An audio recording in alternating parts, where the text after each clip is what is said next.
Okay, we're going to move on. Now we're going to talk about synovial joints, which the majority of the joints in the body fall into this category. So some just basic features here of the synovial joints of the body. All of them are diarthrotic, which means they're freely movable. That doesn't necessarily mean you can move those joints in all directions, as you well know. But you are able to, they're much more movable than the other types of joints we've talked about. So all of the joints in your limbs, arms and legs, and then most of the joints in the body in total do fall into this category. All right, so your synovial joints have some distinguishing features. This includes, these are the joints where you have your articular cartilages. You have those on the ends of your long bone. And as we've talked about before, that's composed of hyaline cartilage. And then these joints have a capsule, a joint capsule, which is a covering with more than one layer that surrounds a cavity that contains, it's a small potential space.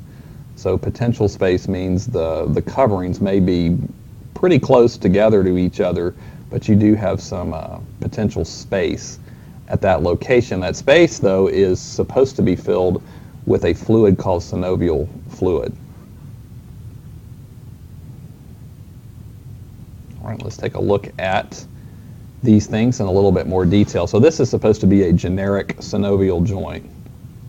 This is a diagram from your textbook, just to kind of give you a visual on some of these things that we're talking about. So we've got two long bones, the epiphyses of two long bones here that have been cut open in cross section. So we're taking a look at these in a lateral view. And so some of the features we've got on here. First of all, notice the ligament. Again, those are composed of dense, regular connective tissues, and ligaments join bones to bones, whereas tendons join skeletal muscles to bones. Even though they are composed of very similar tissues. So you'll have ligaments out here that help hold bones together, and they're going to be the most superficial structures that you'll see surrounding these joints. Keep in mind that these joints are three-dimensional, so ligaments are going to be wrapping around the joint, and they're going to be the most superficial structures that are there helping to hold the bones together. All right, then all this space you see in here is our joint cavity, and that joint cavity contains a fluid called synovial fluid, and synovial fluid has a consistency that's somewhat like egg white, so it's fairly thick, and the thickness is actually caused by a type of carbohydrate that's in there that's also acidic, and it's called hyaluronic acid. And that's one of these carbohydrates that we've talked about before that absorb a lot of water molecules and thicken fluids, and that's what creates that egg white consistency of your synovial fluid. All right, in blue here on the diagram, these are your articular cartilages that you have on the ends of the long bones, the hyaline cartilage. All right, and then let me change pen colors here. Just for a second, I'm going to change over to green. Or maybe I won't do green because there's green there on the diagram. Maybe I'll do orange. I don't think I've ever done orange before. All right. Notice you got a layer right in here that I'm coloring in. You would have this over here as well.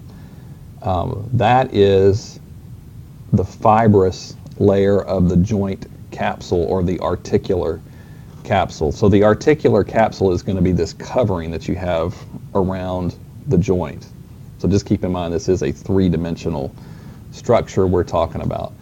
And it's divided up into two layers. There's an outer or more superficial layer called the fibrous capsule, and it's composed of dense fibrous connective tissue, so it's a tough covering. And then internal from there, and on the diagram here, this is in green, so I'll color it in green as well. Kind of shown right in there, and then also over here on the diagram from your book, you have what's called the synovial membrane. And the synovial membrane is composed of loose connective tissue. areolar type tissue. And its function is, so it's a more delicate type membrane, and it secretes the synovial fluid.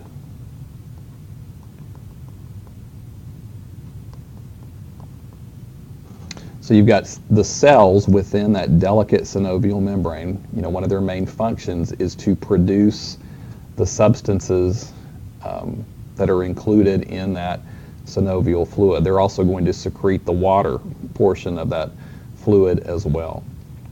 Notice also on here the periosteum is shown down in here. That's that dense connective covering that you have around the outside surfaces of your bone. And the periosteum and the fibrous capsule, the joint capsule, they're really continuous, so those tissues just blend together. It's just when you're around the joint area, it becomes called the fibrous capsule rather than the periosteum. Those tissues are very similar, and they just kind of blend together around your joints. So those are the general features that you have at a typical synovial joint. And you have most of the joints in your body, even some of the teeny tiny ones, are synovial joints. So even like along where the ribs contact the vertebrae, along the vertebral column, even those joints are little teeny tiny synovial joints. The joints between your individual phalanges and your fingers and down in your toes are synovial joints. Then of course you've got much larger ones, such as where the ball of the femur articulates with the acetabulum in an os coxa. That's a larger synovial type membrane. The knee joint is a larger synovial type membrane. So, but all of those synovial membranes are going to have this general type of structure that you see there. All right, I think I talked my way through this next slide that we see here. We talked about the joint capsule, and then there's the synovial fluid. Again, some of the functions, though, of the synovial fluid that I didn't talk about. Lubrication. So, you know, you've got a bone and another bone forming a joint. They're very close to each other, and you don't want bone rubbing up on bone. And so this lubricating synovial fluid with that egg white consistency helps with the lubrication there. Also, interestingly, that synovial fluid, as the synovial membrane, the cells there secrete these substances into the synovial fluid. That's actually the source of nutrients for the articular cartilage, that hyaline cartilage that's located there. Because remember, your cartilage tissues do not have a direct blood supply, so they depend on diffusion of oxygen and nutrients from surrounding fluids.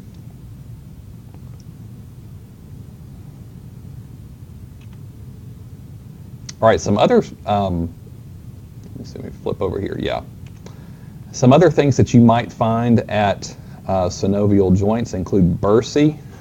Bursae is plural, bursa would be the singular form.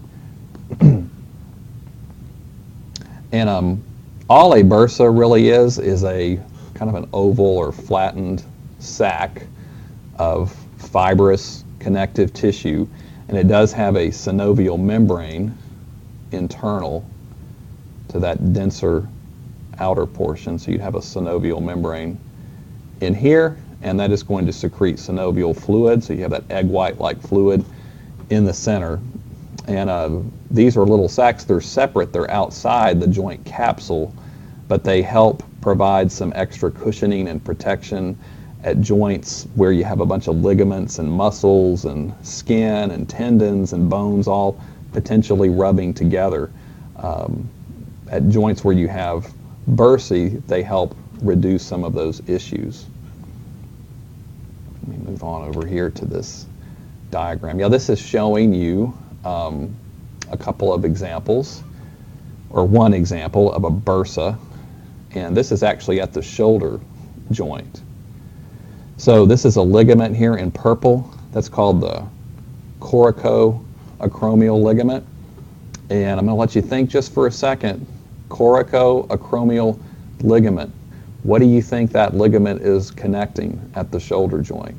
Can you tell from the name? Hopefully you're thinking coracoid process of the scapula and the acromion process of the scapula. You've got a ligament that extends across those two bone features, and luckily it's easy to remember the name because it's named for those two bone features. So that's one of the ligaments out of many that you have at the shoulder joint.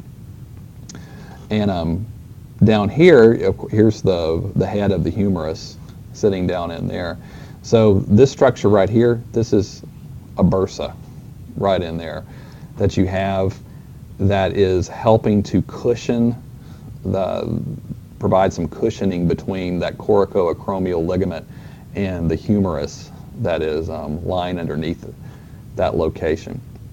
And what they're showing you here in this diagram, as you do this with your arm, when you raise your arm out to the side, the ball of the humerus, the head of the humerus, actually rotates like this medially as you raise your arm outward. And the bursa rotates as well, along with the head of the humerus. So it helps provide some cushioning eliminates friction there between the head of the humerus and that ligament. And you have bursae at other places like the elbow joint, knee joint. You have those in other locations as well. I bet you've heard of a condition that occurs when somebody has inflammation of a bursa, that is bursitis. You will certainly hear older people complain about bursitis as they get older, but sometimes it develops in younger people as well. That can be due to just overuse of joints. These bursae can get damaged over time. As you get older, it's harder to make repairs to them, and damaged tissues become inflamed. They develop inflammation and they become painful. And so if you have inflammation of a bursa, that is called bursitis. All right, so that provided a general overview of some synovial joint features. And what we're going to do next, though, there are different kinds of synovial joints based on their the shape of the articulations between the two bones at the joint and the type of movements that they're capable of making. And that will actually be the subject of our next lecture, where we'll talk about some synovial joint classification.